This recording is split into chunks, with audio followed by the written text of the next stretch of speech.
Because I don't think it was your name one, right? It might show. be. Maybe it might is. Maybe be. try it. Maybe try that if you I'd have be it. surprised if it wasn't. And now we've got video. I see us. Yeah. I don't see us yet. There we are. Oh, there's not a. All right, guys, we're gonna do a new one.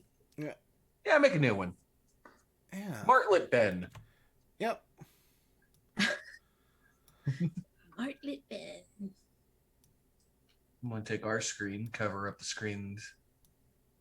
Actually, I'm gonna use the one I'm using for GTA. I figured that's a good one. I like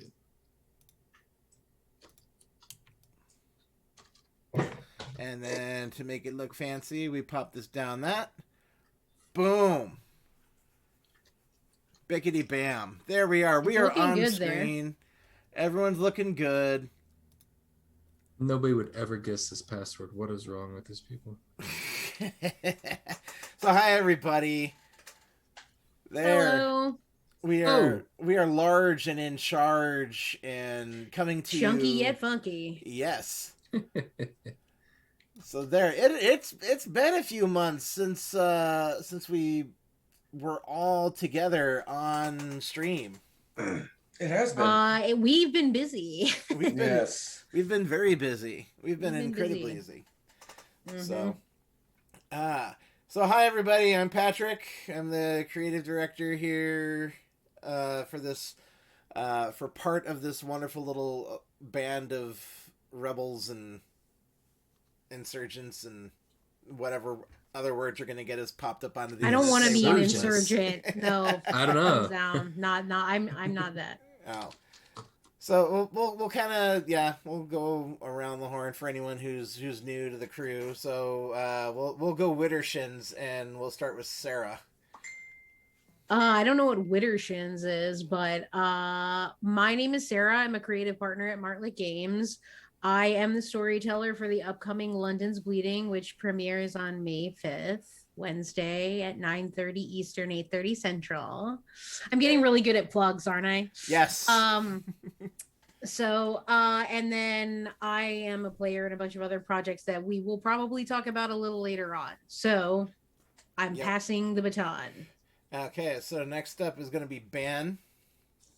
Hey guys, my name is Ben. Pardon me. I am a very long time gamer, and I'm kind of a cast. I'm part of the cast here at Martlet. Hopefully, work will slow down so I can actually put some real time into creative efforts and get things rolling. But time will tell. So right now, I'm just having fun playing in everybody else's games. Okay. And Steve. Yes, Steve. That's going to be me. I'm Steve. I am a creative partner at Martlet Games. I am one of the players in the game that Sarah's S-Team. I am working on some other projects that will be seen in the future. V5 Sabat game is going to be the next up in the alley for me. And we're just here. We're doing things. Yep. So yes, hello everyone, and let me make one little minor adjustment to our friend OBS, just because. Now it's your friend? Well, yeah, fuck that guy. I'm trying to be nice. All right, sure, that looks better, because we care about such things here. It looks good to me. Disregard the mess back behind me. I'm in the process of trying to move into my office. Yeah, it's gonna have to create your little home workspace. It's fun. I like cultivating all my little knickknacks and keeping it clean and fresh. Mm-hmm. Well, see, because I've always traveled light at any job I've ever worked. I have never anytime I had a cube job, I never decorated my cube. Yeah, never. No. I went ham. I went absolutely ham. Every wall of that fucking cubicle, bro. You better believe it. Well, see, I always want to be able to just jam out of a place if I need to. I hear that. I hear You that. want to be able to hit the Yeah. eject button and not leave anything behind. Right? Bug out. You bug say out that, but I cube. was shown the door, and then like just one of my very first jobs. They're like, clean out your desk, and I was like, man, I'd rather just leave this shit here. Mm. Okay, so Sam will not be joining us. Sausage party. Fuck. Oh. Sam doesn't realize how much I need her femme energy in my life. Like, I don't really think she understands. I miss her so much when she's not here. Well, I know she can't. She's doing yes. the vaccine thing, and we Mhm. want everybody to get that done. So Mm-hmm. he's taking it easy. Yep. So, yeah, let's just let's start things off with the big thing that we got coming up this weekend. And a bunch of people just joined, so they're right in time for the fun. Very nice. Hi, everybody. Thanks for joining. Hello. Hello. So, yes, Sarah, why don't you regale us with what you got going on this weekend? Okay, so I have two very exciting things coming up. The first one that I would like to talk about is a one-shot D&D charity stream that is being run by Storyteller Steve from Vancouver by Night. It is presented by Martlet Games and also Dimples and Dice. It's just a regular D&D one-shot. But we're doing it for the Jasper's Game Day charity, which handles suicide prevention. It was started by tabletop gamers, and one of the people involved is Jameson Stone, who is going to be a player in the D&D one shot. Other players are freaking Jennifer Kretschmer, IMDb page, voice actress, inclusivity and disability accessibility, in tabletop RPGs. Also Prince of Dimples and Dice. He's gonna be in there.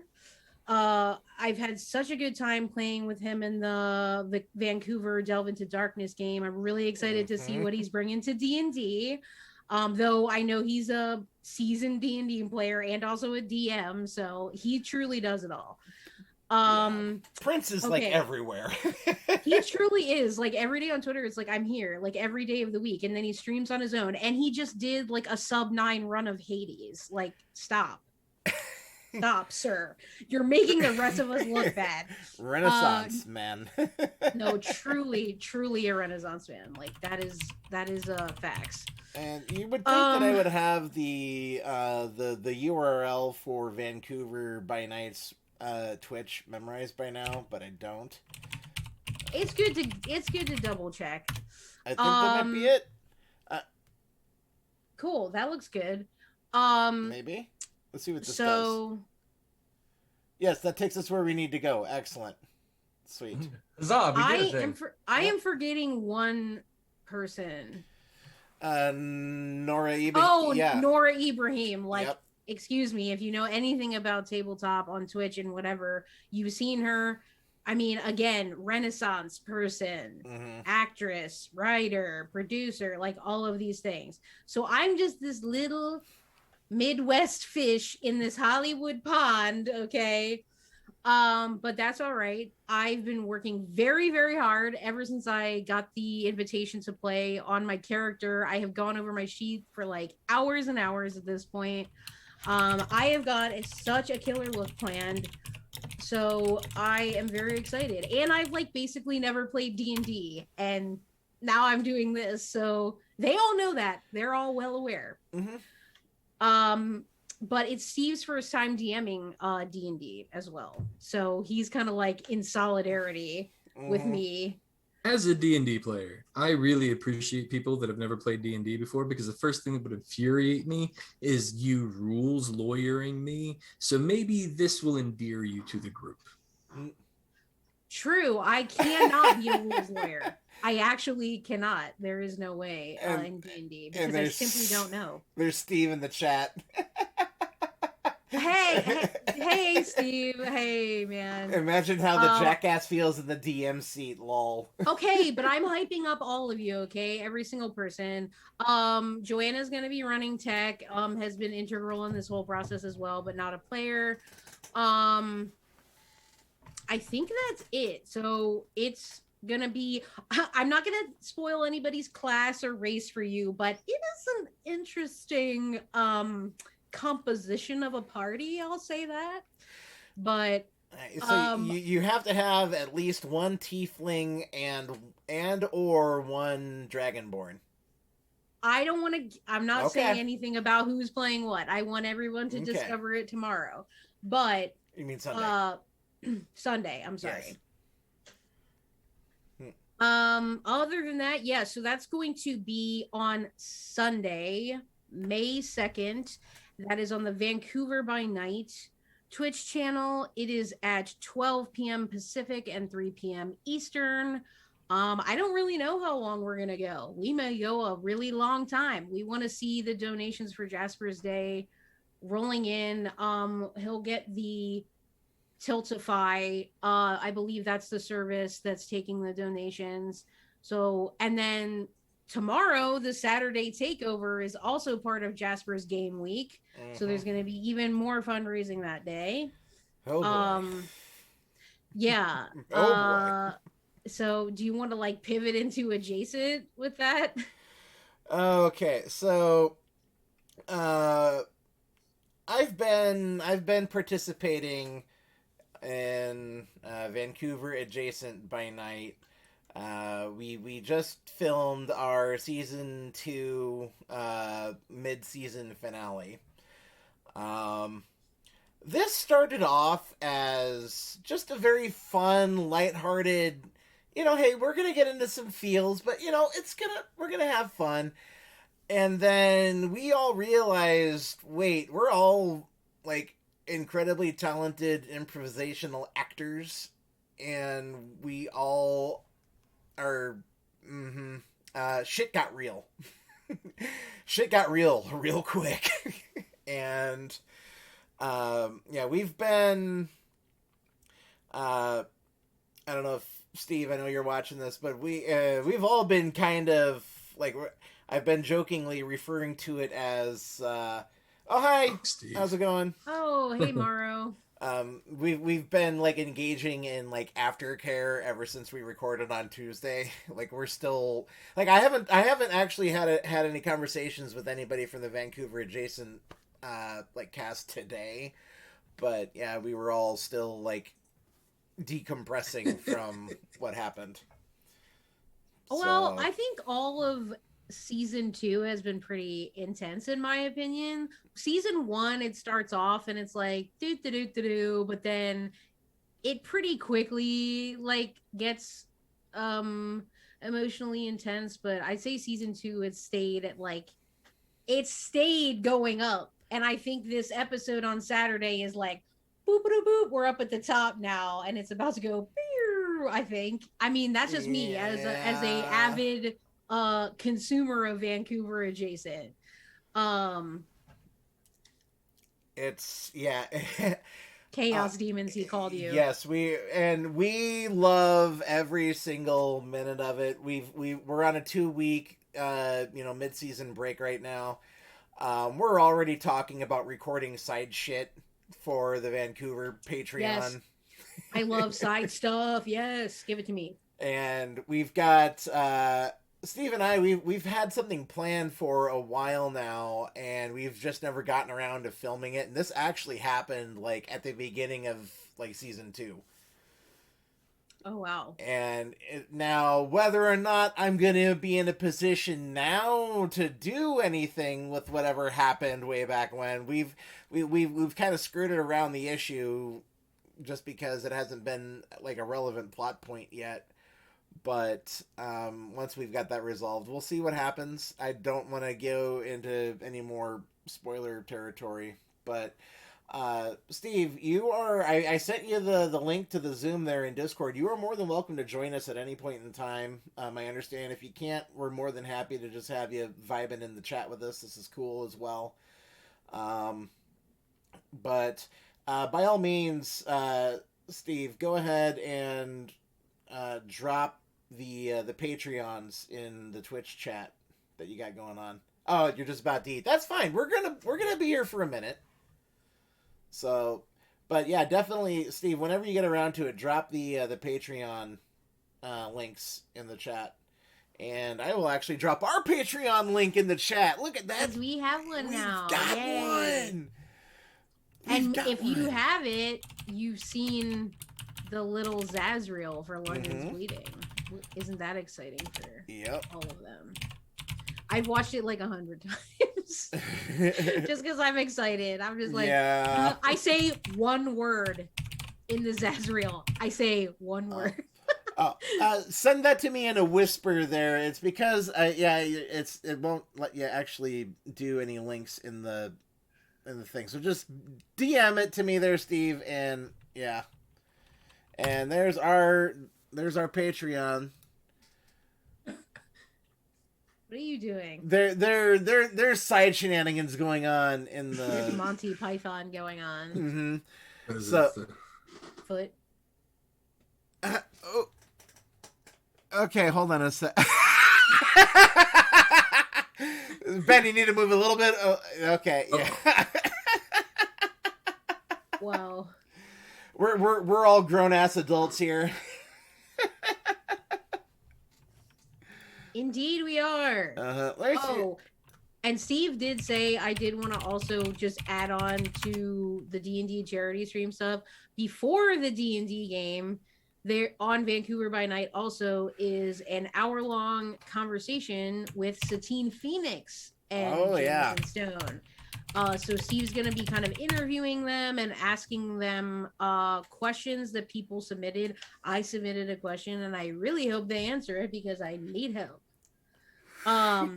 So I will probably have to get to the VOD because I imagine I'm going to be getting ready feverishly at that point. But definitely look forward to that. That's they are like the coolest couple on the absolute planet. Like they're absolutely like the S tier nerd couple. Like it's just, that's the way it is. Yeah. So let's see here. Ben, Ben, why don't you talk about the one thing that you and Steve are working on, and then Steve can talk about the other thing he's working on. That's what I was thinking. Yeah. Well, no, it's so I'm not well versed in the World of Darkness or Vampire. It's one of those things where I picked it up a long time ago, and I tried it on. It wasn't really my fit. I kind of like the more sillier aspects of gaming. And so since there's a pandemic going on, my buddy Steve. Steve. Yeah, that guy. He called me up at one time and just wanted to see if I wanted to hang out with these guys. And I did. So I started in Steve's Indie by Night. I'm currently stretching my dramatic flair in Sarah's London is Bleeding. And doing a very, very damn good job of it, may I add. I haven't played a character like this ever, so I'm hoping I'm doing a good job. You're doing a very, very, I can't. You are. Yes. Every time I sit down to write the session plan, I'm always looking forward to writing for Walter. I guarantee you that. Every single time I'm like, well, good. I just love writing for Walter. So, no, my gaming style in generally, if I could boil it down to something, is always more like do something smart, and if that doesn't work, then do something stupid. And so that helps me, and just have fun with it. And Steve knows where if I do something smart and the DM says no, then I'm like, well, then you asked for it. I'm going to do something stupid now. Yes. So that's what we did. But anyway, yeah. So it's that kind of gaming that I like, and I'm having a good time with Sarah. She's doing a very good job, and so what I was trying to do is just bring more levity and humor and just gameplay and just get to hang out with us let you guys get to know our personalities, not necessarily Charlie Marley's personality or the upcoming Walter Price's personality, but my personality. And so that way you know, everybody can just kind of chill and hang out. Yep. And so it's dumb. It's done to death. Everybody does it. But Steve and I are trying to work on just like a little itty bitty vignettes of like 10-minute like let's plays with very light RP, very light. And it's mostly it's us trying something smart, not working, and then we try something stupid. Okay. Yes. And so that's generally what it is. And I have heard this being recorded, okay, in this residence, and they seem like they're having a really good time. I mean, we're having a good time. I hope you guys have a good time. Entertaining to watch. I believe it will be entertaining. It stinks because like the very first one we did turned out to be like a masterpiece, and we're just looking at each other like, well, now what? How do we do Yeah, this? right. We can't lead off with this, and so we're just getting little things together. So no, it'll be fun. I hope you guys watch it. It'll be nice. Yes, I'm looking forward to this. This is the first project done internally where I've had absolutely no fingers in it whatsoever. Yeah, that is unusual. I've provided. Yeah, this is the the first time he hasn't had his fingers in me. Yes, Ben. But Need an adult. we're welcome to Martlet After Dark. Yeah. But Oh, don't try me. Don't even try me. You don't want to hear what I have to say. No. But so no, this is the first project that we've done internally that I have had nothing to do with. I provided a little bit of tech support with OBS and other little shenanigans that might have popped up when you guys first got started. But this has been like, if you guys want to, make content, you do you. And as long as you find it entertaining and you're having fun doing it, do it. So It's Groob. Oh, Gruben's here. Bam, bam, bam, bam. What is air horn? Man, I feel like I haven't talked to you in forever. I know. Thank you for joining us. Thank you, Gruben. Hi, Gruben.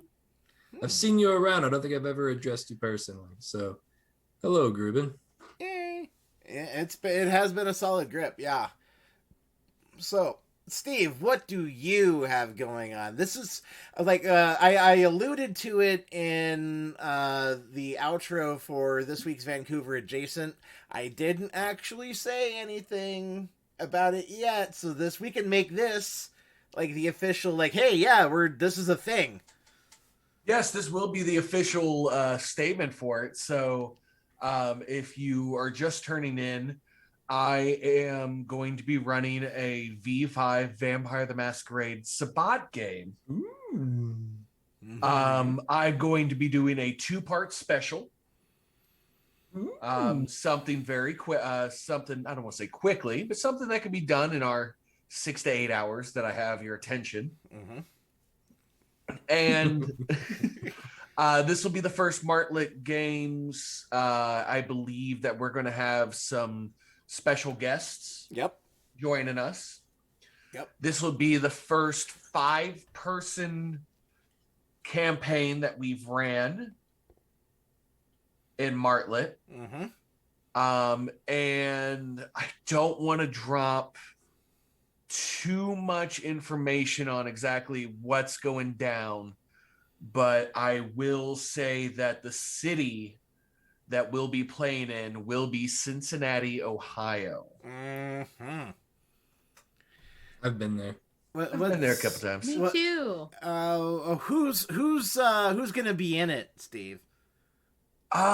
So I have, if I have anybody from the Carrion Studios in here, my best friend, Zach Volva. Zach Valdo, yeah, that's a running joke at Carrion that Steve is best friends with Zach Valdo. I don't know why. It's his ongoing. I don't know the joke, but I like the delivery. That's it. That's the joke. My best friend. That's the joke. We've had We've had all of maybe 2 paragraphs of talking to each other, but best friend. And then we'll be bringing on Throne, who is on carrying mage game. We have what else? What else are they on? Are you talking about Joe? Yeah. Yeah. Oh, okay. Joe is in so many games. Okay, talk about another Renaissance Ugh. person. Every time I tune into another one So of many these vampire fingers and channels, feet.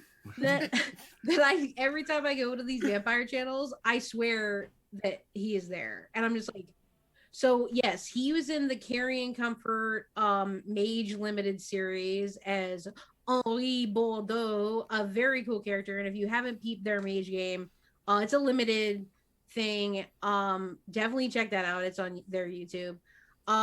Let's see. I want to say he's in a Wraith game, and then he's in several vampire games, like more than one. Yes. DJ Toreador. So DJ Toreador, Joe, yes. Also just extremely cool. Mm-hmm. Oh yeah. Cool person. So yeah, that's thanks, Groob. thanks for the Yes. Prime subscription. Yes. Thanks. I will be sitting that game out. I am going to be running tech. This way, this gave us the opportunity to get another guest on, and I can sit back and just do tech, do my own thing. I don't have to worry about trying to play a character and run OBS at the same time. Steve's able to storytell and not have to worry about OBS. I want everyone to be able to 100% focus on this game because it's going to be friggin' nuts. So that is why. And guys, Pat is the Kano of this movie. He's carrying us all right now. So he needs to... no, that's fact. That's why I say No, he needs to take a Bruce break. Wayne. It's okay. He's Bruce Wayne. He's our Bruce Wayne. So, but yeah, Kano carried Mortal Kombat. That's just fact. Absolutely. Yeah, I think we can divert to talk about the movie. Can we? I think we can. We can. Hang on. No, I got it. You got it? Spoilers. I said it. All right. Now we can go. Okay, no, but wait, I'm also in the fucking Sabat game. Thank you very much. Well, yes. Well, yeah. Well, but You and Ben. you, and Sam. Ben, I mean, Sam. I don't even know what a Sabat is. So I'm reading everything right now. And you're going to get this brand of vampire play. So it's while everybody else is like busy storming the castle to like take down the antediluvians, I'm just here to wreck shit, guys. I haven't played a beat stick in almost a decade. So we're gonna turn min-maxing up to 11 and we're gonna wreck And Steve. And his I've already name. I've already stated with Yeah, everybody. Mario, This is more. thanks. This is less me storytelling, and this is more me trying to control a pack of wild dogs. Yep. Mm-hmm. Everyone's been given hefty XP bonuses.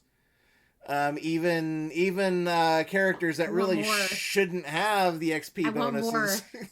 I want more. Give me more XP. But I don't want to allude too much into Ben's character. But when we were first initially discussing this, Ben was kind of like, well, I could do this, I could do that, right? You were kind of like, I was waffling. Yeah. I was just trying to figure out the best way to play as much fun in 2 games as possible. Mm-hmm. And then I reached into the deep cuts of vampire lore and plucked a character concept that I think between you and who and what your character is and who and what Zach's character is, I think the two of you, I can't wait to watch the two of you role play. Neither can I. Neither can I. It's gonna be. I mean, fucking I don't know what insane. that means, but I will be a Murtaugh to a Riggs. It's fine. It's just gonna be good. You're both very talented role players, and so Mhm. we're just ready to bring the two together and to see what delicious concoction that it makes. And I am so excited to roleplay with Zach. Hello, excuse Yeah. me. Been wanting to for like a month, okay? I'm keeping Zach all to myself. I have to share. Right? Excuse me. I'm sorry if my audio's too loud on the other end, but I'm jovial. You're probably good, man. Probably turn the gain down on my mic a little bit. There we go. And Grubin, I would probably look the best in the Sonya Blade costume to take on Pat's Kanan. I don't know about best, but I'll pay for it. I'll buy that for $1. I'd buy that for $1. Oh, you know, sold to Grubin. Mm-hmm. Sold to Grubin. So no, we've there's all sorts of crazy zany stuff going on in our neck of the woods. I pay upwards of $10 a month for access to that OnlyFans. Mm-hmm. Oh, looks like I'm starting another. There we are. Yeah, another $30. Mm-hmm. another one. Well, see, we keep joking in the Vancouver adjacent that Zach needs to do a OnlyFans as Charlie. Oh, sign me up. With the paint and everything. Me up. That's all I'm gonna say. I think that would kind of crush though, Loki. Steve. God damn it. So yeah, that's God. What the fuck is going on? They're I see. I have it cut off in OBS. I'm gonna bring it up just so the folks. Oh, you don't have to. I mean, it's been our little inside joke this entire time. We've been switching our Zoom names to random things. Oh wow, Steve. Wait, so wow. It's a rocket ship. Yeah, it's a rocket ship. Hang on. This where? Here we go. It's a shuttle. It's a smiley. It's a pig smiling. Yes. Absolutely. Wink. Call it the number. Say, oh, dude, that would actually be a really good idea. I'm gonna have to run that by Zach. Call it the number station. Yes. Oh, the buzzer. That would work. Okay, so are we pivoting to Mortal Kombat, or are we talking about any other project stuff? And we just keep pivoting. It's fine. Yeah, we're circling the drain. We haven't lifted our plant foot, so we can go anywhere you want.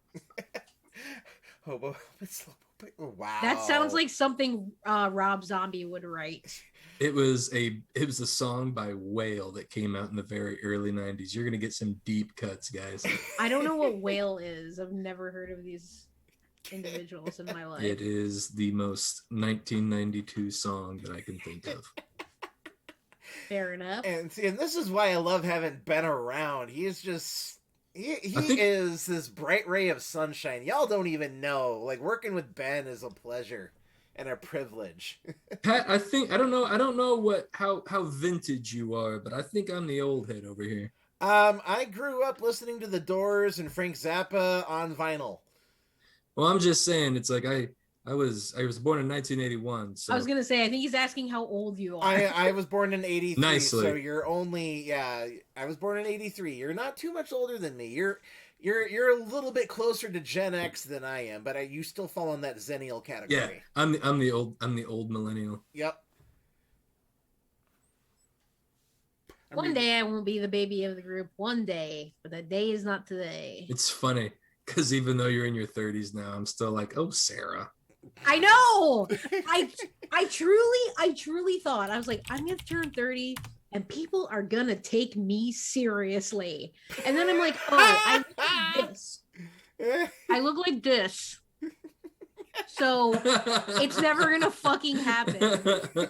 I just little cherub cheeks. It's just no. And it's like, oh, sweetie, oh my God. And I'm just like, I'm an elder millennial. Like, I'm not like, I don't know, but anyway, like this Grumman saying. I will always I will always be referred to as kid by someone even 5 years older than me because I've got this baby face. I'm like, look, dude, no, We you. all are having a bit of a baby face situation, to be honest. No, Which truly. is not bad because that means less wrinkles. Hello. I mean, frankly, Work. I look 50. I am 40. But if I don't shaved and look colored my hair, I would look Oh 20. yeah. Well, and seeing like this, I mean, I should have done this a long ass time ago, just because of I don't have the light, like getting it's not throwing off the white balance, having everything fucking bounce off my gray. So yeah, I should have. right. Yeah, and now it's just a matter of do we get rid of this or not? Every time I shave mine, I regret it. Even when I trim it down, Yeah. like I regret it. Yes, I don't you want to have- look 12 again. I've been old for too long. Yeah, that's like I stopped getting carded. So Groob, you are my favorite dude. You are my guy. yeah, I don't get carded though. If I was Eddie Vedder, would you like me any better? No. Yeah, it's a local H song. Check it Oh. out. It's awesome. Okay. My brother and I were actually discussing Eddie Vedder today. Yeah. Yeah.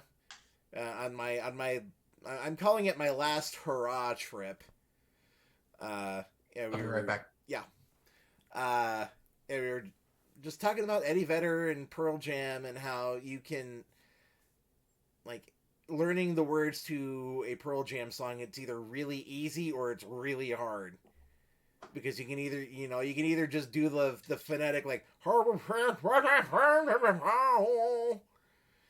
and then if you actually want to like understand what he's saying, you have to sit there and like, you have to get a doctorate in like Elvish.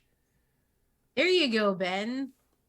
Group's got your back with the local. I know. H. He's my guy. Yeah, you're like, are we becoming best friends? Yup. Only the best people. Only the best. True. So- we cultivate a very Mm-hmm. a chef's kiss of a community. A vintage, I feel unlike like any we are. other. I feel like we are Jimmy Kimmel in Mortal Kombat is our Matt Damon bit. Right. Well, see, now Steve's gone, so we Yeah, can't discuss okay, we Mortal can't. I don't know Kombat. where Wait. he didn't eat dinner, so I wonder if he's getting some Oh. food. Okay. I might actually need to refill my coffee here in a second, but yeah. Yes, I am drinking coffee at 9:15 at night. Why not? It's Friday. Exactly. It's Friday, and we're yeah. working stiffs and parents. Mhm. It's like who gets to sleep in till 8 o'clock in the morning anymore? That's insane. I can't. I do. Well, even with with the lip gloss, I do. I do. well with me in like the weekends, Julie sleeps in Saturday and Sunday. I'm like, that is your God-given right as a mother to sleep in on the weekends. That is that needs to be like an amendment to the Constitution. Mom's allowed to sleep in on the weekends. Oh boy. I mean, let's not get crazy here. Well, within reason, but there's there's plenty of instances where, like my little one who's 7, will get up and he'll bother me for like cereal at fucking like 6:30 Saturday morning. And Oh, I'm like, 7. They've got to be automatic by that age. and it's just like, all right, I guess I'm up. Let's go, and get him situated. Just he has a hard time getting the milk out of the fridge. Is the only reason he gets me up in the morning for his cereal. He can handle everything else, but yeah, if the gallon of milk is full, he's gonna have a hard time. So. Not to make it about me, but me and my Right. wife truly enjoyed our 20s. Like truly enjoyed our 20s. And then we truly enjoyed our 30s. And so now, like, our kid is 2. So like we got all the way through almost to middle age, and then we're like, do you have enough energy for a kid? And we're like, I hope so. So So that's where we're at. So Well, it's the kids up every day at 6. So it's like, well, and hey. I've got a friend who we went to kindergarten together. Her and her husband, they've been trying forever, and they just finally got one to take. And just like, all right, there's plenty of people still having kids in their late 30s. It's that statistic that you need to have all your kids by 35 is bullshit. So I mean, Yeah, don't get me Yeah. wrong. I said, don't get me wrong. It would be nice to have the thought of like being done with kids, but I can't. Like, I just started. It's like my kid's 2. Like I'm not tired of her yet. So. just wait. Well, I mean, there's an entire lifetime of this person I'm going to be around. All right. So Steve, Mortal Kombat. I'm going to preface this by saying, and I made my thoughts known on the Discord, I understand everybody's criticism of it. I get it. I watched it twice, and I understand everything you're ever going to say about it. But I fucking love it. Yep. I'm gonna let you old heads feel your nostalgia oats, and then I'll come in with the outsider perspective at the end. How about that? It felt like just about every Billy Blanks, every Steven Seagal, every dumb like Jean-Claude Van Damme, like post Bruce Lee, pre Matrix action movie. I loved it. It had a great feeling to it. I mean, how many times did you watch it and go, "Oh, they did that thing from the game"? Mm-hmm. Like, it was great. It was great fan service. Yeah. Except for Cole, which we'll be able to probably dig into him after Sarah's. It did my boy take on Goro wrong. Yeah. That was kind of anticlimactic. It was. But okay, so my perspective of the movie, I have no deep-seated feelings or attachment to the lore because neither do the games. They've rebooted the storyline like 5 different times now. They don't care. I don't care. It was a fan service movie. If I walked into that knowing it was a fan service movie, I wasn't expecting depth. I was expecting it to be better than Mortal Kombat Annihilation, which was a very low bar. Never saw it. And it exceeded that by leaps and bounds. I enjoyed it. It's not the best movie. It's a good... I wouldn't go see it in theaters. I was able to take advantage of it, the weekend that it was free on HBO Max. I got my one viewing in. I'm good. I do not have the urge or compulsion to see it again in the theaters. Okay. And I would not have seen it in the theater. Not at all. I would have. So I did not want to see this movie. I was fighting so hard to not watch it. But I like spending time with my husband, sue me. So I was like, fine. You don't have the money. I will sit down and watch it because he said I could roast it and, talk and whatever. So I was like, fine. So we watched it. I don't like action movies. I never have. They're just not my jam. So already I was like, okay, there isn't going to be a strong narrative to engage my brain, and there certainly wasn't one of those. But I think I go back to what Ben said, which is just like, it gives the people what they want. Mm-hmm. Hey, Rose. And I can't. Rose. Hey, hello. Nice to see you. So I can't really fault it for that. I think that was a smart move. I think they kept it. Steve lied to me and said it was 90 minutes. That was not true. It is 1 hour and 52 minutes. Oh, Yeah. but fast. That being said, it did not suffer the pacing issues that I always have a problem with in action movies. It really didn't. It dragged a little bit in the second act, but by the time the third act hits you and you're seeing freaking Sub-Zero and Scorpion, you're like, This is cool. I can't hate Mhm. this. I liked the blood icicle. Yep. I Oh, thought that was that was cool. dope. That was dope. I loved that. You know, I think it could have been even better. I feel like it would have been so much stronger if they picked a better protagonist. And I don't know if it was the script's fault entirely. No shade to this guy, because like he's a working actor. Like, good for him. Like, I'm happy for him, but it just wasn't it for me. Like, there was no, and they kept with the little string bracelet, they kept trying to make you care about him so bad, but you're just like, I don't give a single shit about you. At least for me, I could not bring myself to care. I care more about Scorpion, Mm-hmm.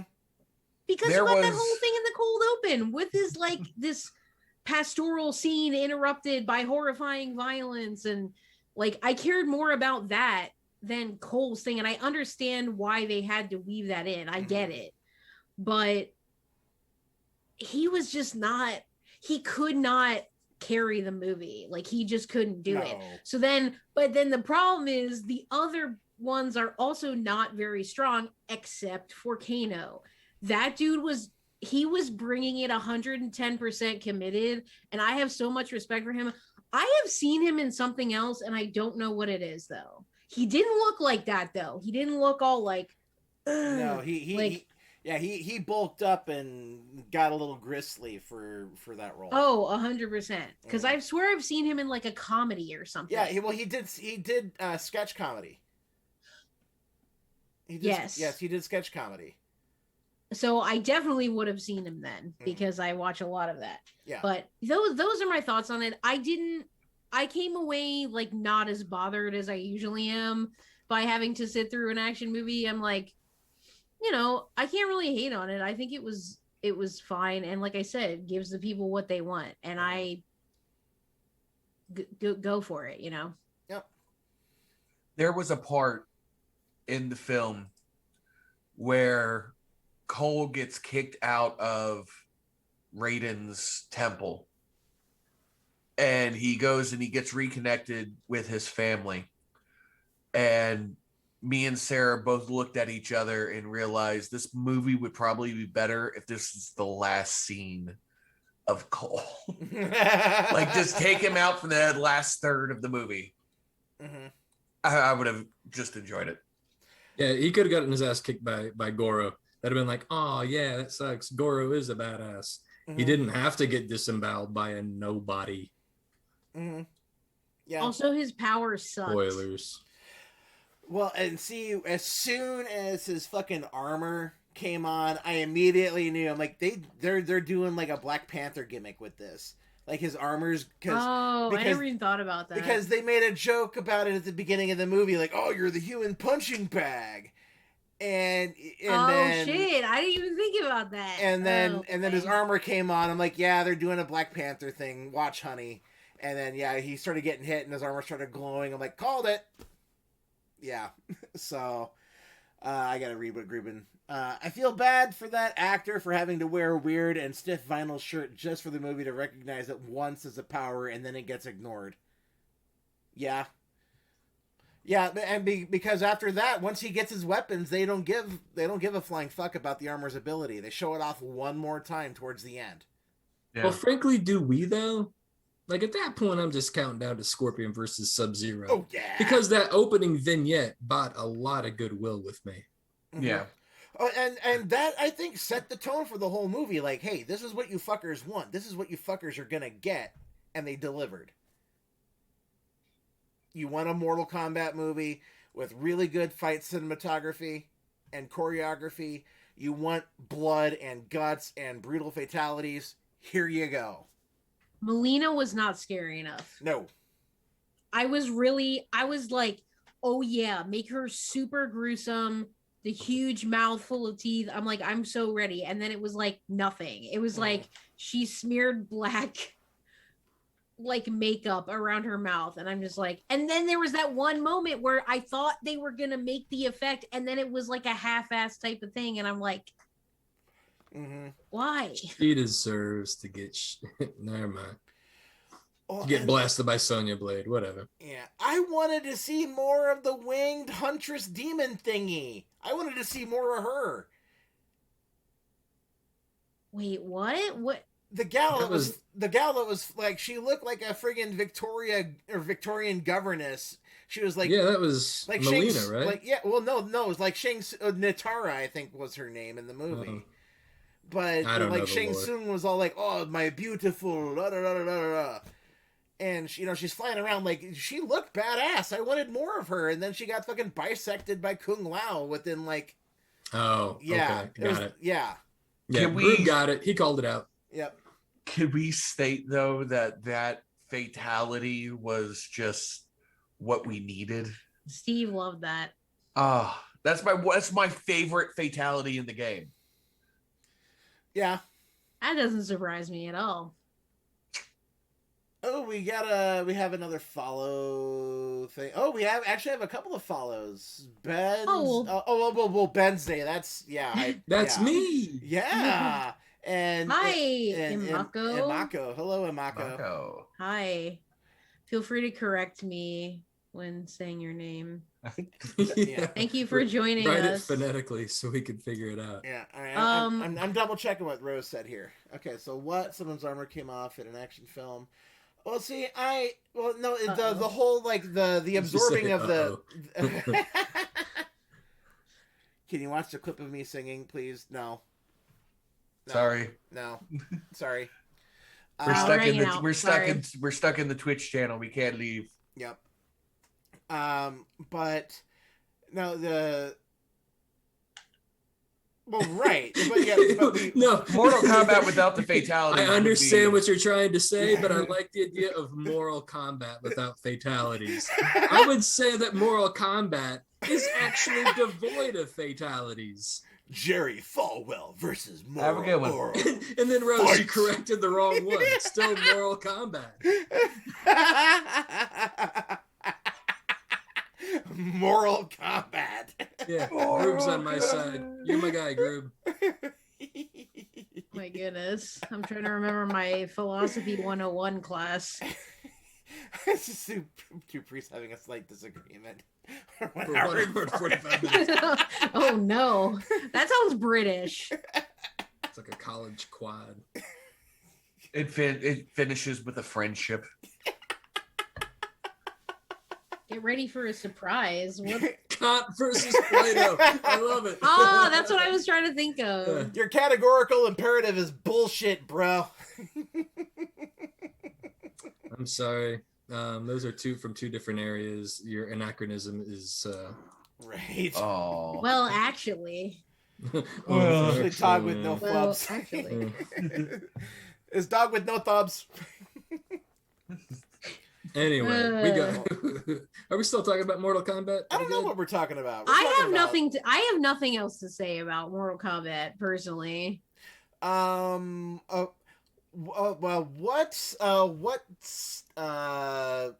we'll say content are you currently consuming, Sarah?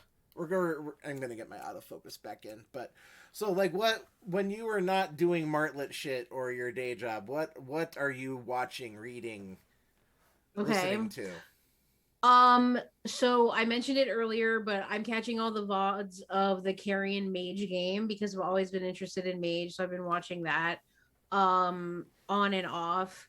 And it's kind of cool. They did this thing where they first brought in the mages, and then the second part they brought in the technocracy, and then they come together after that.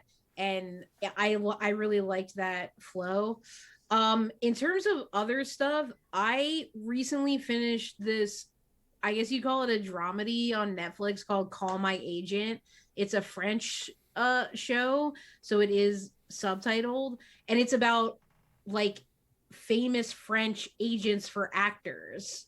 Okay. And so every single episode is based on like a real famous French actor, and including one of the episodes in the most current season is with Sigourney Weaver, because I guess she speaks French.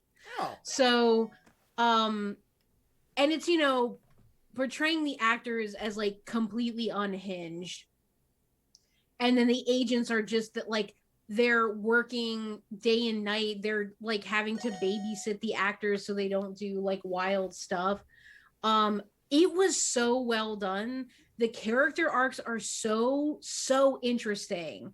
Like, there's 4 seasons, but it's a European show, so there's like only 6 episodes in a season, so it's not really that long. So I just finished it. I was putting off the finale for so long because I didn't want it to end. I've been watching through Veep on HBO. I love that show. It's so I good. like, okay, maybe you can help me. I haven't finished it yet. I'm in season 6. I guess in the beginning I thought I was supposed to be rooting for Selena Meyer, and No, now by you root for season 6, nobody.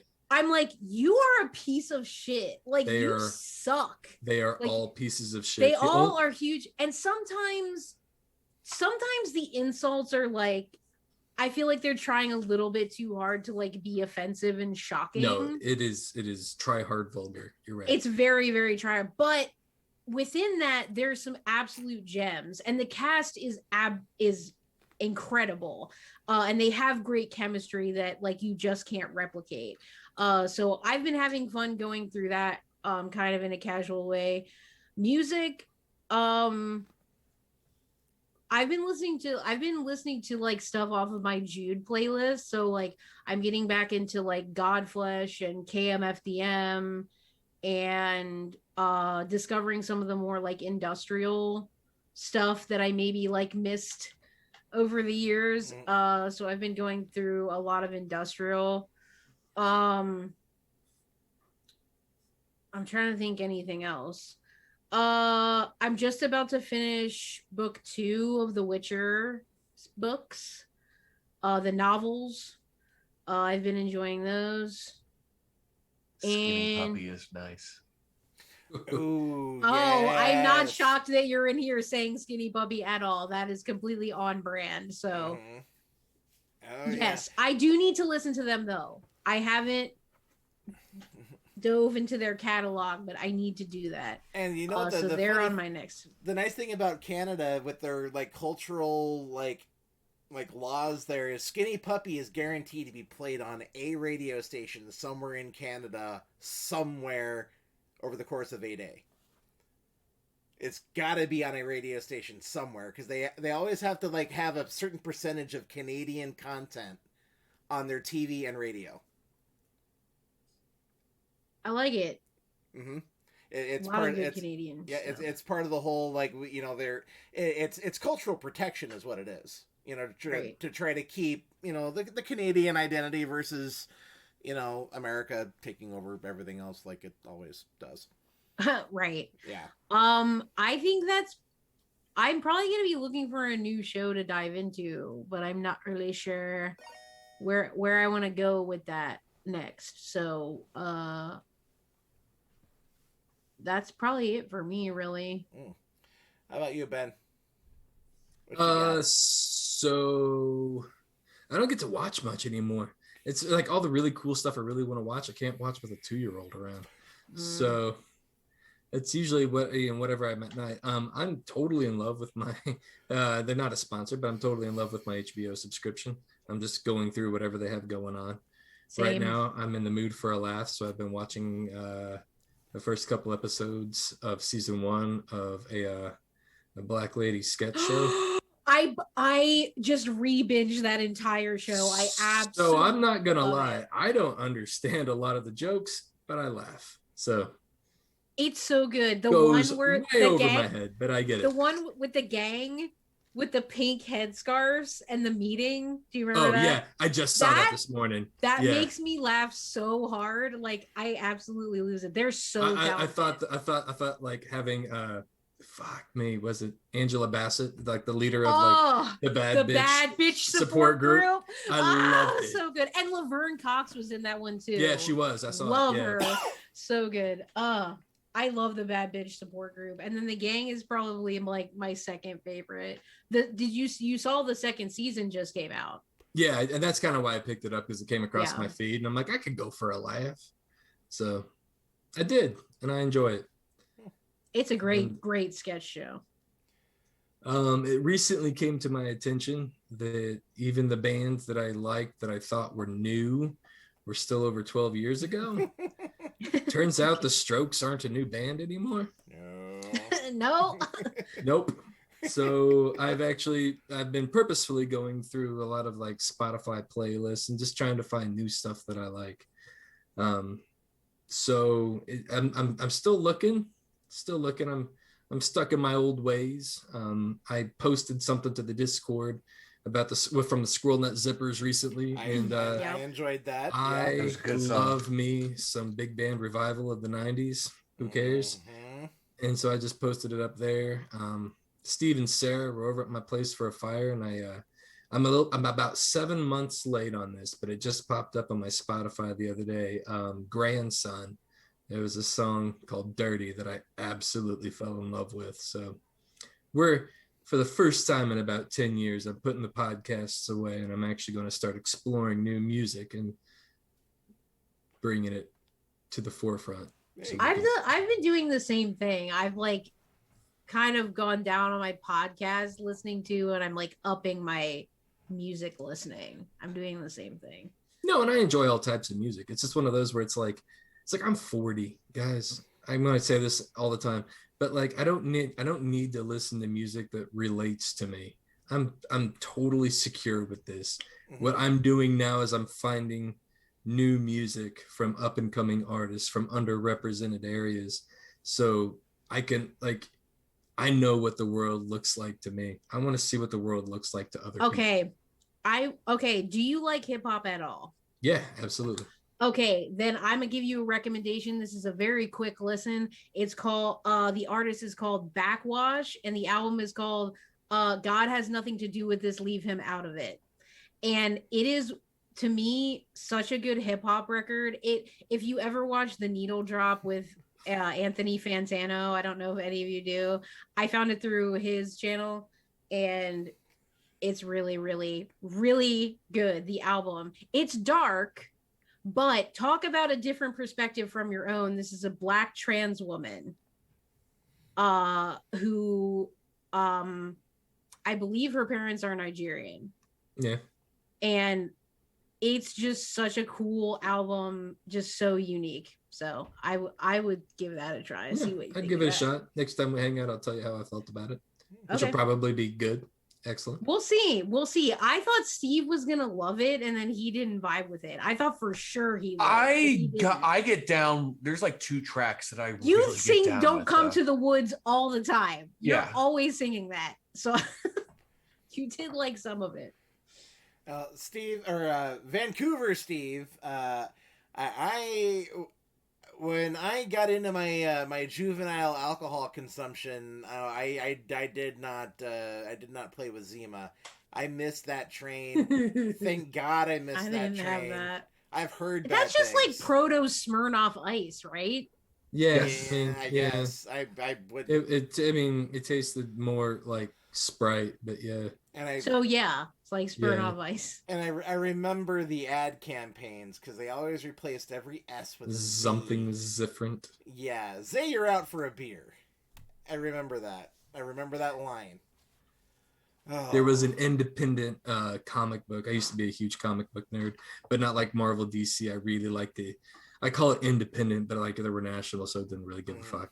But like Evan Dorkin had a really good run. He had one called Dork and Milk and Cheese, and they are entirely just not like, it's totally juvenile. I probably would be into it today, but it was definitely my cup of tea when I was 14.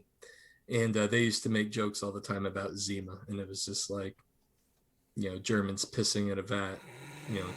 Americans will drink anything, of course, but we will.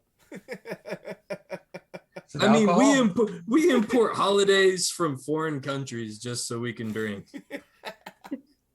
Steve, I like your name right now. What is it? Unleaded? Shit was spicy. Oh, any other content rattling around up in your brain there, Ben? Anything else you're consuming, watching, reading, listening to? Speaking of podcasts, I haven't given them all up. there are like he's kind of like a hometown hero. Everybody understands him, and honestly, he's for teenagers. He's not really for people my age.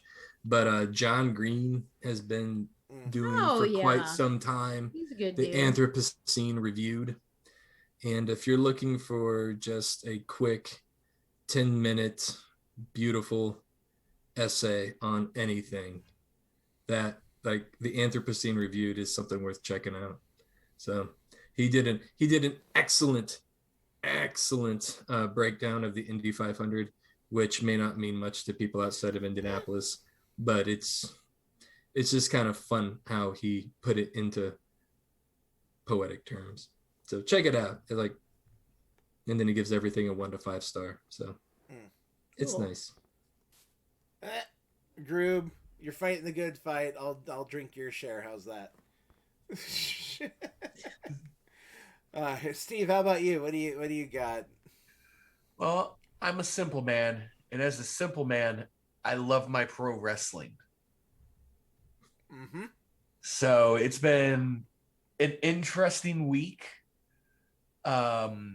A wrestler by the name of Kenny Omega, who is the champion of a company called All Elite Wrestling, AEW, which is about the same. It's getting about the same size as WWE. It's definitely number 2 in the country right now. Just won another promotion's heavyweight title as well. So now he has the Impact Heavyweight Championship and the AEW Championship, plus a AAA from Mexico Heavyweight Championship, which has not been done since maybe Ric Flair in the 70s, where promotions would, have their own titles and go through. So it's very exciting to be a wrestling fan right now because the connectivity of companies is starting to work, because it used to be just WWE and everybody else. Yeah. But now there's companies from Japan working with companies in United States, and both of them, as a fan, we know about these people in Japan, and now they're coming through and doing all these cool things. So yeah, I'm catching up a lot of that. Some podcasts that go through. The one that I listen to the most right now is called This Week in Wrestling. Okay. And it is done by it's a Rooster Teeth production. And it has is his name? I can't remember his name. James Williams. Him and a wrestler by the name of Scorpio Sky. Just kind of, it's the Wrestling with the Week. I'm sorry. Okay. And they just talk about their show, but they also talk about music and everything else going on. Other than wrestling, like most of it has been a lot of Spotify, a lot of music. My new job is like 12-hour shifts in a kitchen at this point in time. So we have total control of what we listen to. Yeah. And we're listening to a lot of, a lot of Zeppelin, a lot of Floyd, a lot of Rage, a lot of Run the Jewels, some newer bands that I've been getting into, group called Horror. Oh yeah. Which the R's are replaced by 9s. But they're kind of a hardcore hip hop punk, which is a very interesting thing. Think Body Counts, but with newer Body Count with a bunch of LSD. Okay. They're good. I enjoy them as well. They sample this Slipknot song, which I think is how Steve got into them originally. Yes. In one of their songs, and I enjoy them. Great for a workout playlist as well. Absolutely. And another group called Rivers of Nile. These guys have been around me for a while now. They are from They are from Pennsylvania. They are a technical metal band. And the last album they came out with is a concept album, which includes a synthesizer and saxophone player Okay. in The metal. saxophone is really interesting. Like I've never heard it like in the context of this type of music. I will say it's pretty unique. So those are the things that I'm taking in. Just like I said, a lot of music, a lot of wrestling, and a lot of working. That's pretty much my life at this point in time. There you go. All right, Pat. So, I've been. I usually decompress with video games, and I've been bouncing back and forth between Loop Hero, and I started playing Cities Skylines again. That's either Cities Skylines, oh yeah, or The Sims. It's something where I can just put it on autopilot. I can do my thing, and that's just how I zone out. Let's see here. For Spouse Sundays, that's where, for those of you out there, that's where my wife and I, we set time aside Sunday night, just to sit down and actually spend quality time together as spouses. We were starting to go through Carnival. We got through season 1 and like 1 or 2 episodes into season 2, and then we kind of pivoted and watched something else. Right now I'm watching Shadow and Bone on Netflix. Very, very good. I haven't read the source material. Giorgio's Grubin. Okay. But I don't know that place. Yeah, I've never been there. I'm gonna go. I was gonna say I don't Thanks, know group. this place. Yeah, thanks. We live here and we. No, it's I forget the name of it. It's actually a Chicago deep dish place. Oh, I know which one you're talking about. Yeah. Wait a you minute, go are you down talking I think about it's Giordano's? Giordano's. Giordano's? Yeah. No, it's Oh, really okay. good. Yeah, I've definitely had that. Yeah. Yeah. I've had that in Chicago. I haven't had it here. It's very tasty. Yeah, I don't think we've had it here. but the Listen, I'm always down for a pizza joint. So You don't get to be my shape without pizza and ice cream. Yeah. It's true. We've got a few, like local pizza joints. The one that used to be like the best in town, the original owner sold it off to his son, and he decided he wanted to change like a bunch of shit. And like they have like an iconic sauce. Like everyone's like, oh, this, because with pizza, like a lot of your flavor comes from the sauce. Screw the ingredients. Yeah. And Yep. and their sauce was. I will get into some culinary discussion regarding pizza, but Steve's about to throw down. Okay, let's do this shit. No, let Pat finish his. yeah, but with we ordered a jumbo pizza from them, so that I think that's like an 18-incher, pretty decent sized pizza. And I ate half of a slice. Julie didn't even touch hers, and it all went in the garbage. Damn, usually like even bad pizza's okay. No, It's truly that bad. It was No. that bad, because when you get Alfredo's, you expect it to taste a certain way. And when it doesn't taste a certain way, the whole fucking thing is just shot. So It's like Manco and Manco. Now that Matt Yeah, it's definitely not the same. That's Ocean City, New Jersey institution, Mac and Manco. It's been around like easily since before the 50s. And then in the past like 5 years, it's now just Manco and Manco, and it's completely different. And we kinda think that sad. Mac might be underneath the boardwalk. Like low key, like my parents were always like, this is 100% a front because they're cash only. It's a cash only operation. They're We've- like, it's a front. we've got a Oh, But few yeah. of those here. allegedly, I don't know. That's a money But- laundering machine. Mhm. You just make pizzas. Somebody bought them. Yeah, well, the best one of the best taquerias in town is cash only.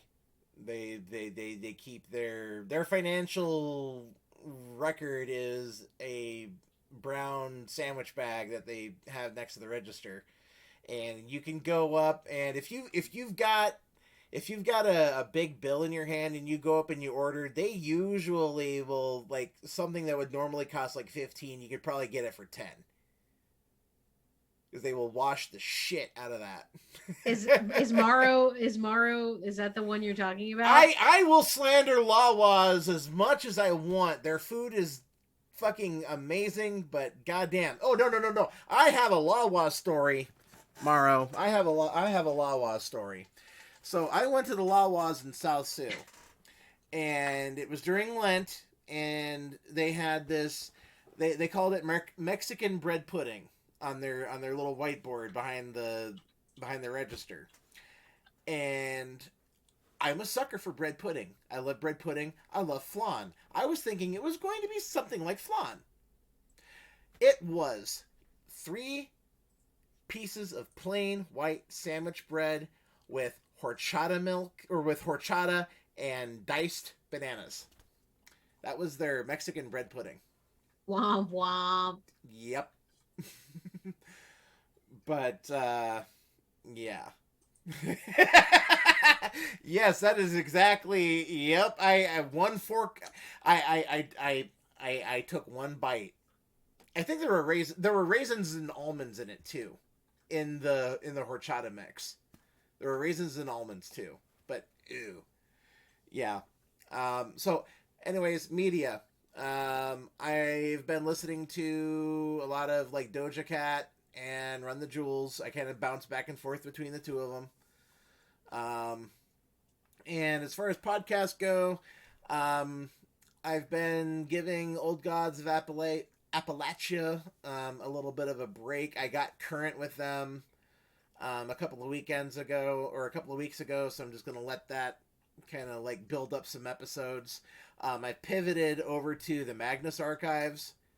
Absolutely fucking amazing podcast. Absolutely amazing. It's it's like in the vein of like the SCP Foundation. But it's like I've listened to the first like 4 or 5. Okay. Yeah. But thoroughly enjoy it. I've been making that part of my morning commute.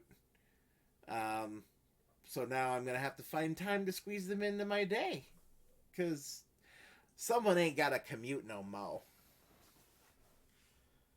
Humble brag. Welcome Or to the just club. overt brag. Oh yeah, overt brag. Yeah. You just call that a brag. Yeah. Yeah. Shout out to Harris Whittles, the originator of the term humble brag. Never forget dicks out.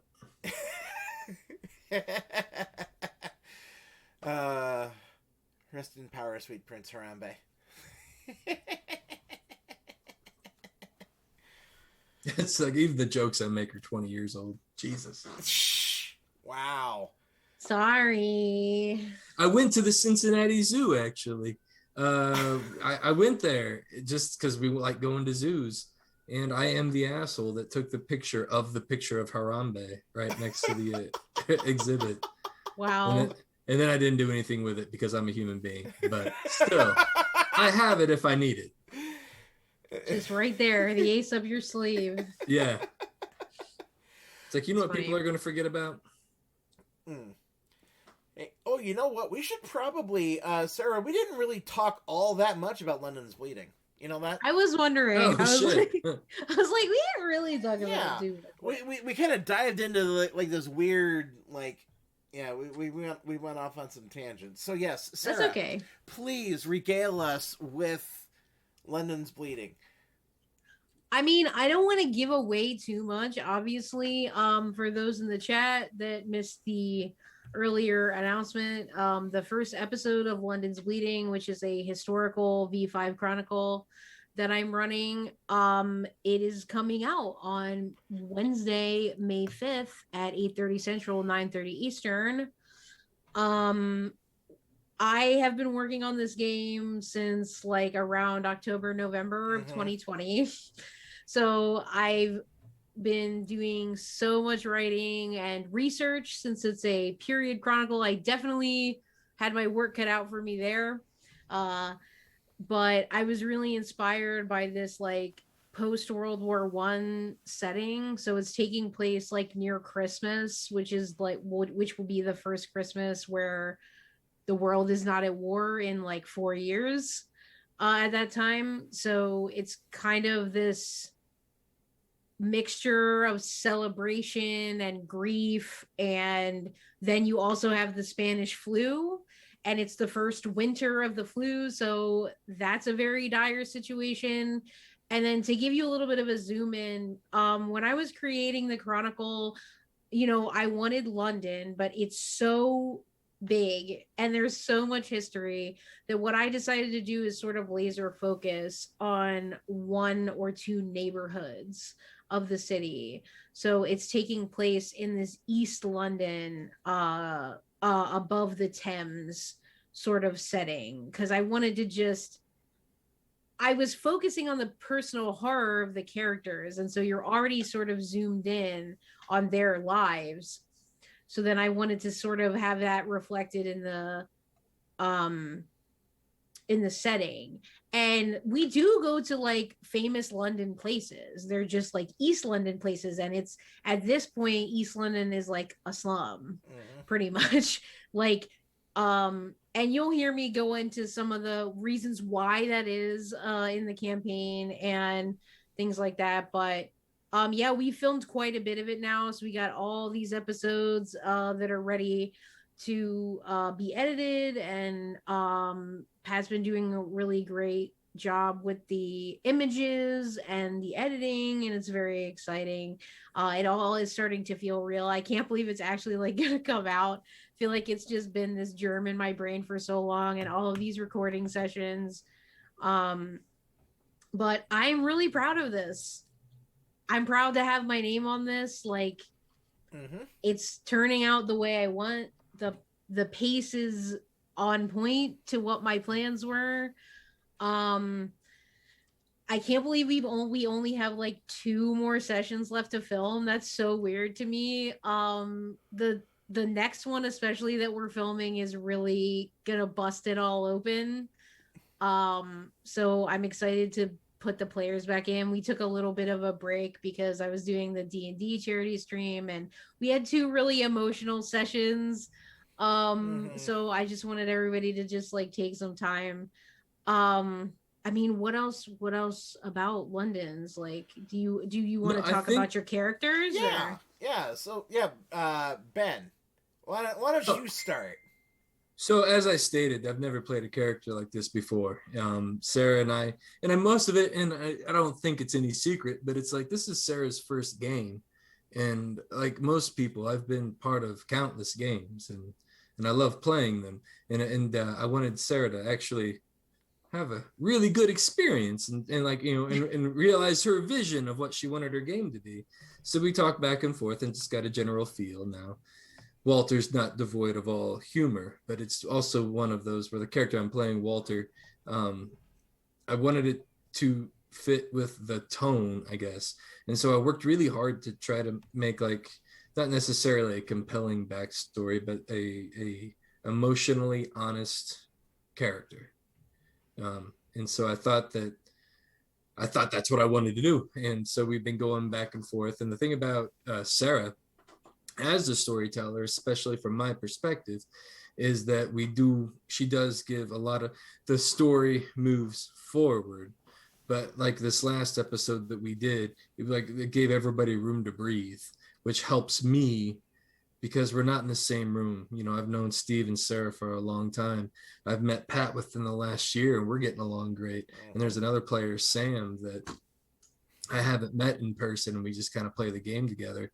And so seeing these characters breathe a little bit actually helps me as a player get to know and build emotionally honest bridges. And so to me, I like playing games that make sense.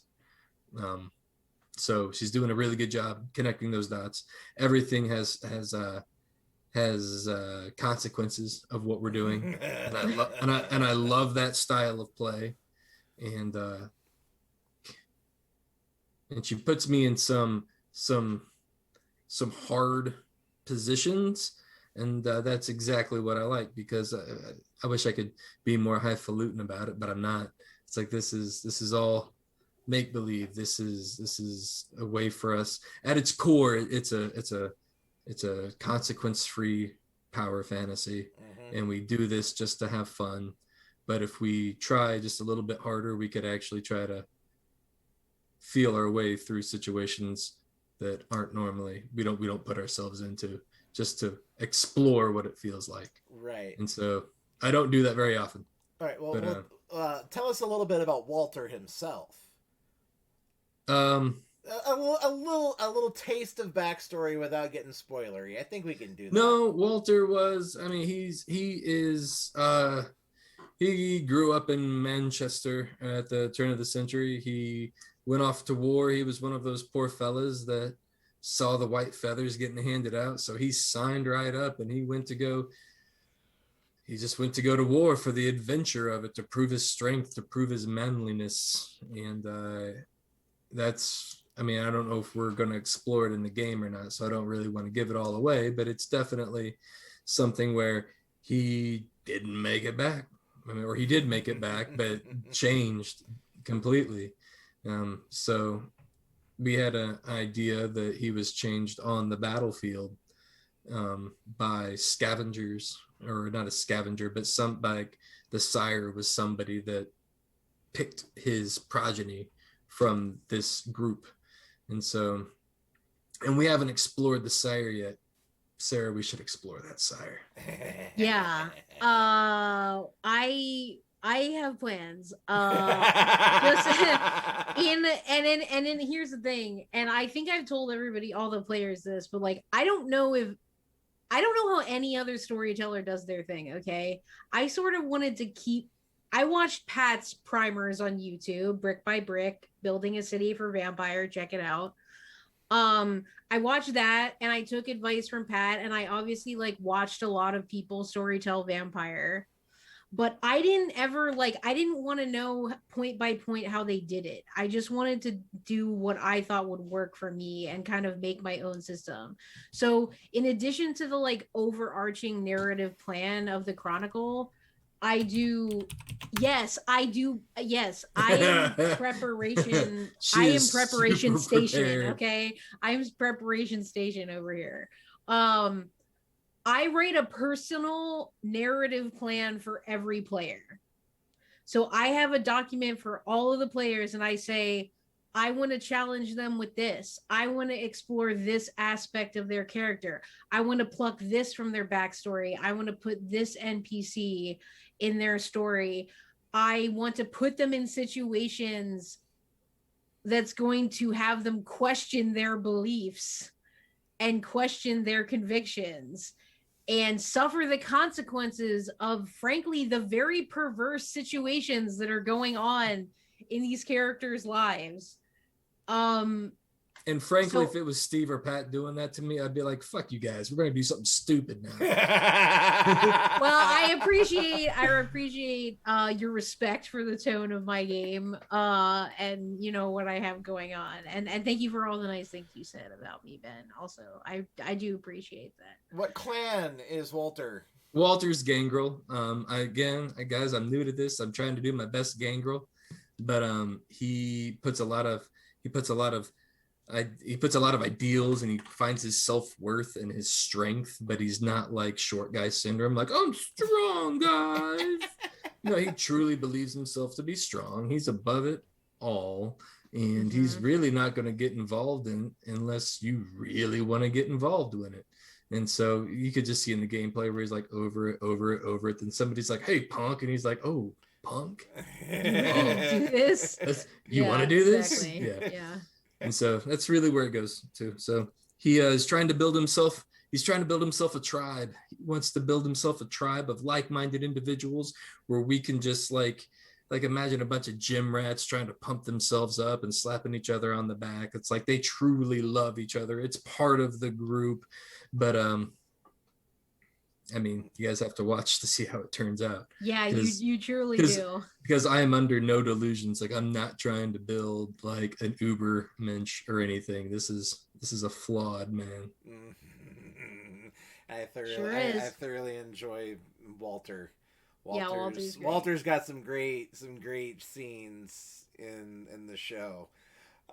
Let's move on to IAO, Steve. Whoa. So Steve, why don't you regale us about Mr. Tommy? Tommy. So I'll keep this one pretty easy and simple. Tommy is a Malkavian. Tommy was born during colonial America. He has fought in 3 major wars. Tommy is not a good person.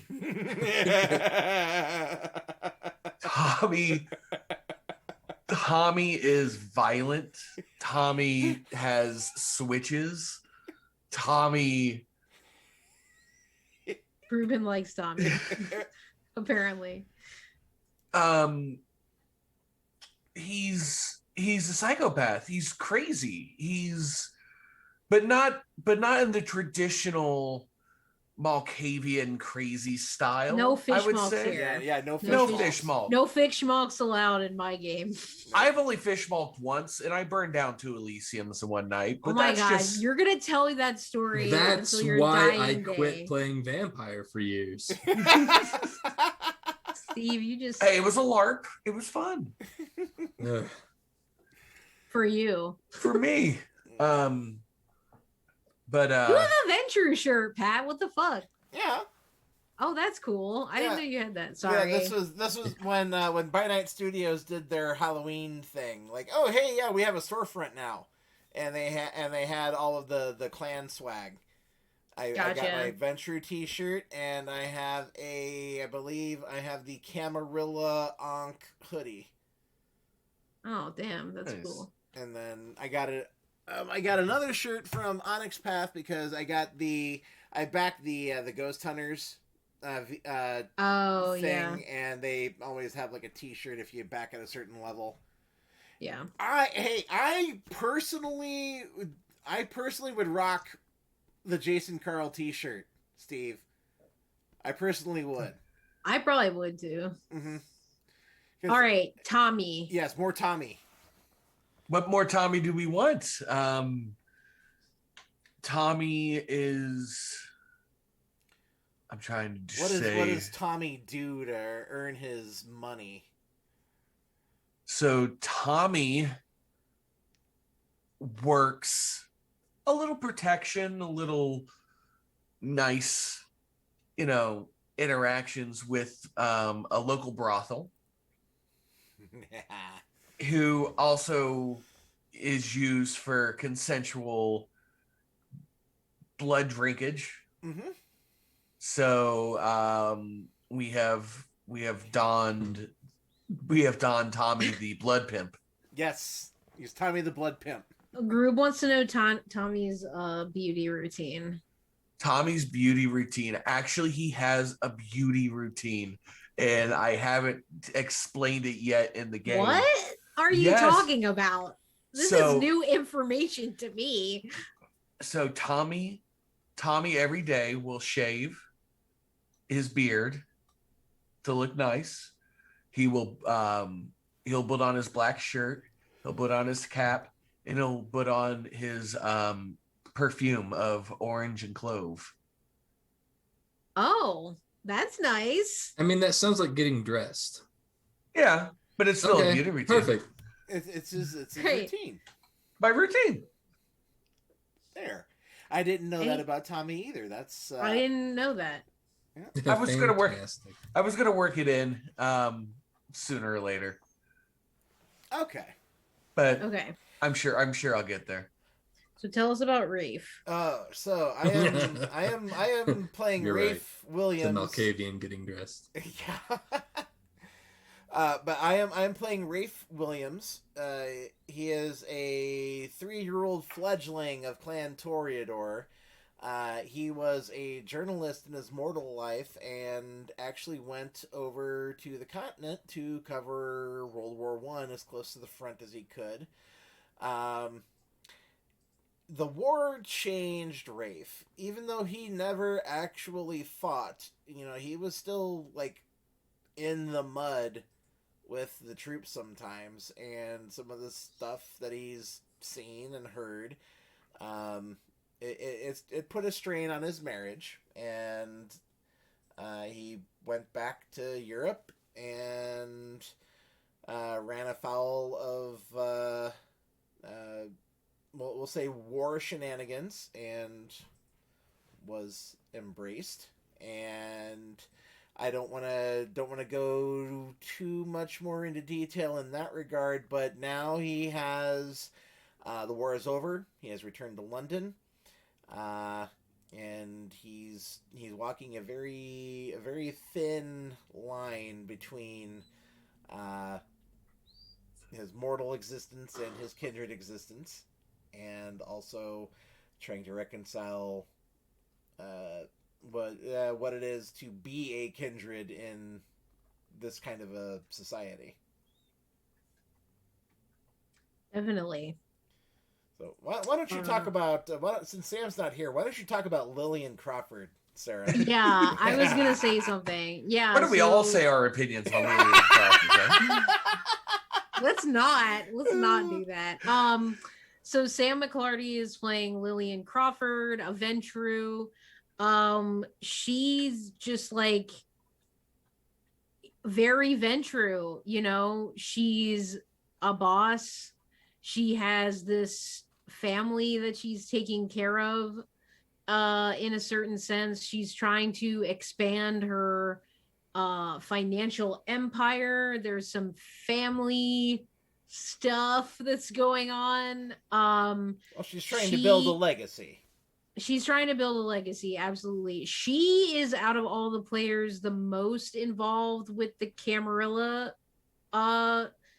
situation of London, which is Prince Mithras. I used some canonical information. I threw in some of my own stuff. So there are like canonical masquerade NPCs that are involved in there, a couple of them on the Camarilla court. So she's the most involved there, but her aspirations are beyond the Camarilla. It's more a personal legacy. Shut up, Vancouver Steve. Like, just yeah, a venture involved in the Camarilla, but I would say less involved than you might think.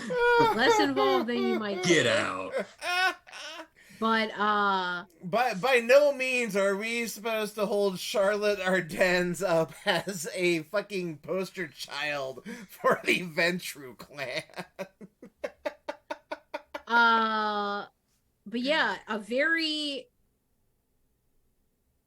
forceful take whatever she wants with no regard to anyone but herself.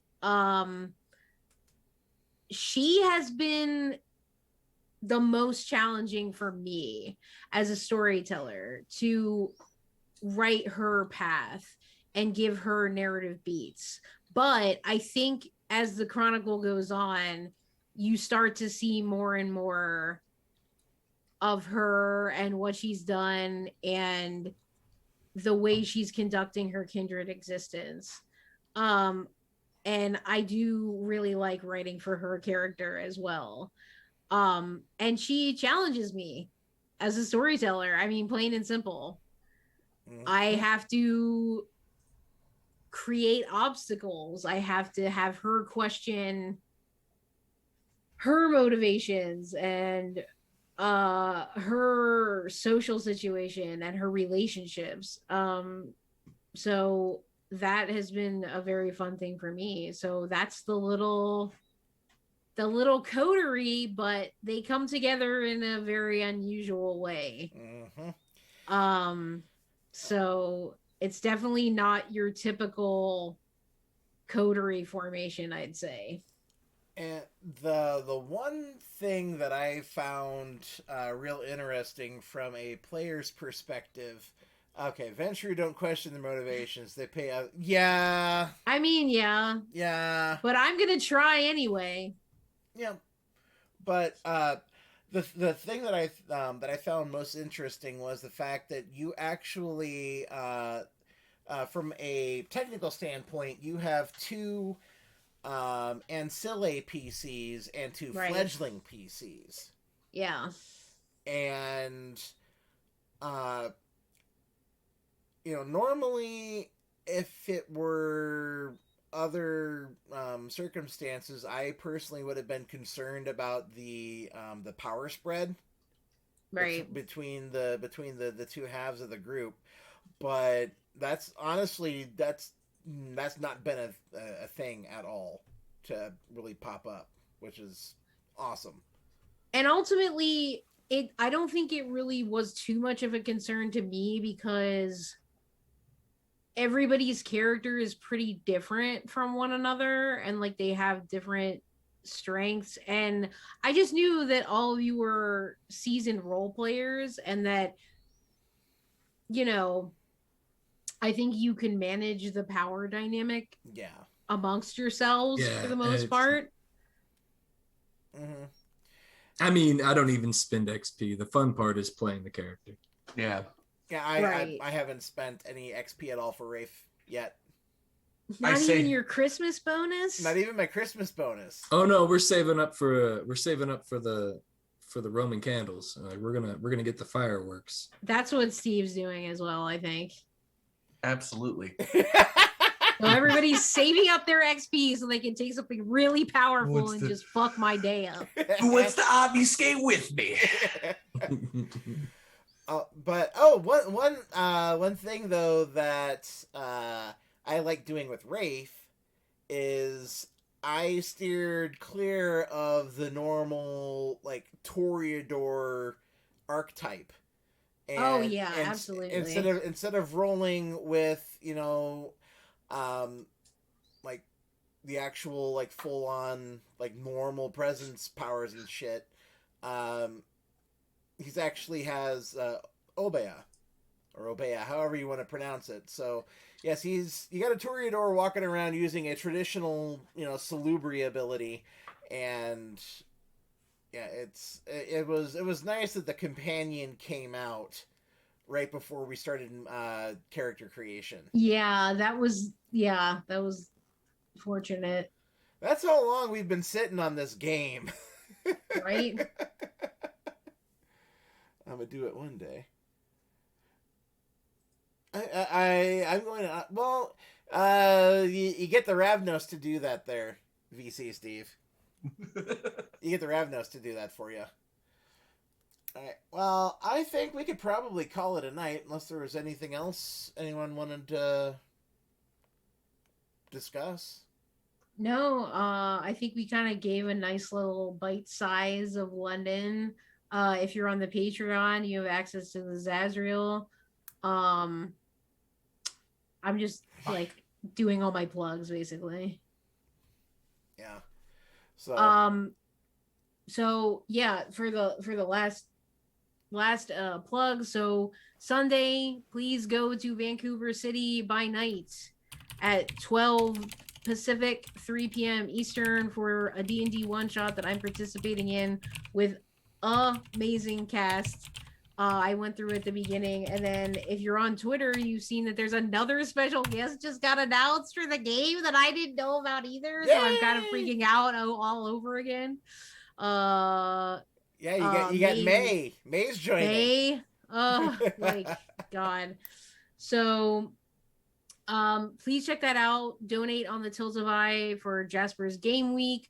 I will be there. It's my first D&D. It's Steve's first time DMing. It's gonna be wild. And just come for the stars. I mean, alone. Geez, don't come for me. Come for the stars. And so London's is this upcoming Wednesday, May 5th, 8:30 Central, 9:30 Eastern. Very excited. Really hope you'll join us. If you can't catch it, we'll have VOD and then YouTube eventually and earlier if you're on Patreon. I think that's it for me that I can remember right now. All right, and I just posted our Patreon in the chat. Thank you. And because I'm gonna go ahead and also add the Vancouver Patreon because I get paid from both. So yes, yeah. Dollar bills. And check out an hour before the D&D stream on Sunday is a conversation that Vancouver Steve is having with Satine Phoenix and Jameson Stone about DMing, I think, mainly, and they're taking some audience questions, and people submitted some questions to them. So that's going to be a really interesting conversation, so you can kind of get warmed up with that and then see the D&D show right afterwards. I know, I'm so excited to see that. So yeah, Jasper's Game Week, get into it, baby. Yep. Any other parting shots from you gentlemen there? Nope, this is what I do. Watch Wednesday. You can find me here. Yeah, you'll see all these people on Wednesday on London's with Sam McClarty. Let's see here. I'm gonna go ahead and I'm pretty sure most of the people in the chat are already associated, clued in, and whatnot. Oh, a raid suggestion? Oh, yes, I would be more than happy. Oh yeah, you give us a target. We'll fire our lasers. Thank you. We appreciate that. So are you. Excuse me. I was gonna put a link to one more thing up here. What was it gonna be? We got both Patreons. I've got the Vancouver adjacent, the level up. Yeah. Level up. I gotta put their Twitch up in here too. So I'm adding a link in the chat. This URL I do have memorized because I type it every single week. Oh yeah, River Region. I believe Joe is part of that. I think they're doing Montgomery by night. Yes. So if you want to see one of the players in the Sabat game, we should be heading to them after this. I will. Yeah. So let's raid into them. Yes, thank you for the raid suggestion. We are always got the raid ideas. Always happy to do that. Mm-hmm. All right, so we are going to River.